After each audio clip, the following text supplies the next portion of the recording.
Señoras y señores, estamos en Bahía Blanca, estamos en la ciudad de Emanuel Ginóbili.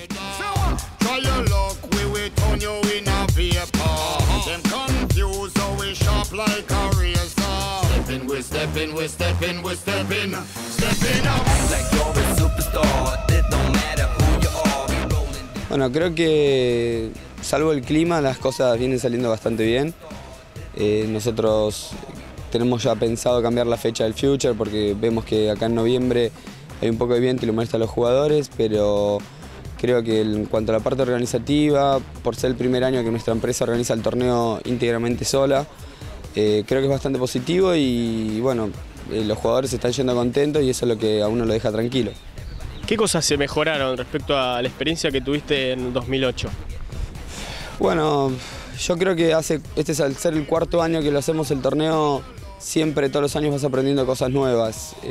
Quizás lo que me gusta más de este año es que está como más completo el predio, entonces le da más importancia al torneo, tenemos autos, Matarazzo está acá con un stand grande, bueno, la Fundación Albandián, todos están aportando como para que fuera de lo que es las canchas de tenis el torneo se vista mejor y bueno, haga más agradable la presencia de estos stands para los jugadores, para jugar, para la gente que venga, no solo a disfrutar del tenis, sino después a disfrutar de las promociones, de los productos que están acá.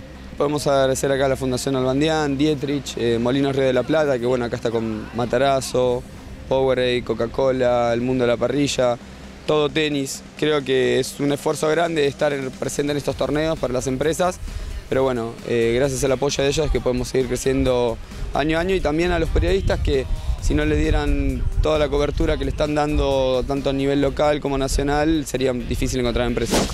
Ya estamos en las semifinales, pero antes quiero contarte que el enterriano Gabriel Hidalgo pasó la quali y sumó su primer punto de ATP al derrotar a Alejo Prado y Renzo Olivo, el jugador que entrena Willy Coria, sumó otro punto de ATP al vencer al wildcard local a Diego Marona. Pero esta semifinal es la que están protagonizando Trungelliti y Benedetti. Ganó Marco 6-1 y 7-6. 12-10 en el tiebreak, 1 hora y 41 minutos.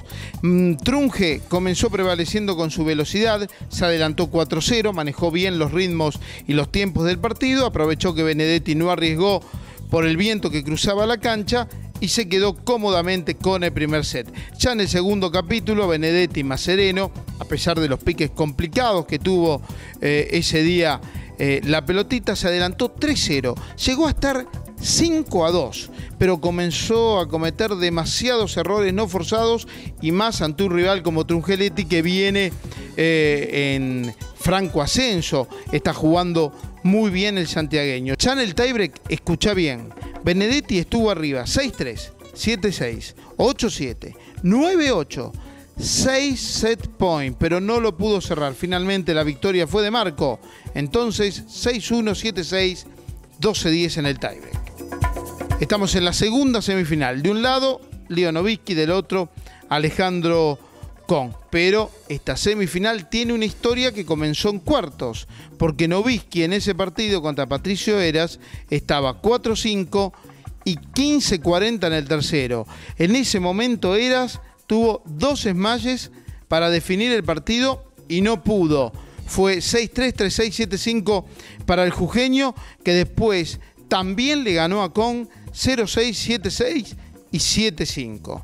Una semana antes en el Tenis Club Argentino, donde Novitsky fue campeón, ya se habían visto la cara en cuartos. Novitsky también le ganó a Kong ese día.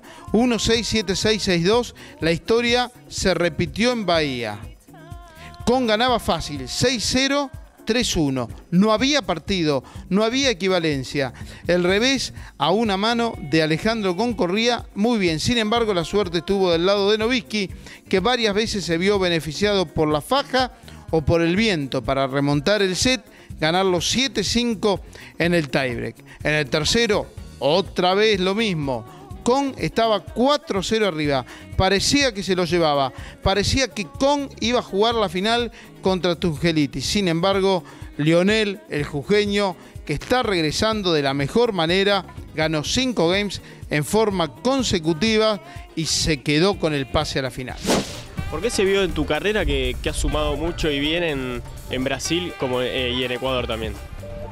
No, yo creo que por ahí por el clima, las canchas son un poco más rápidas.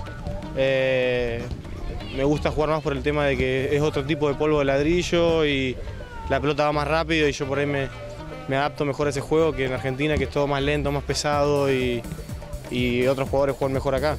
Nada más que por eso. ¿Tenés objetivos para el 2010 ya planteados o no pensás tanto en eso?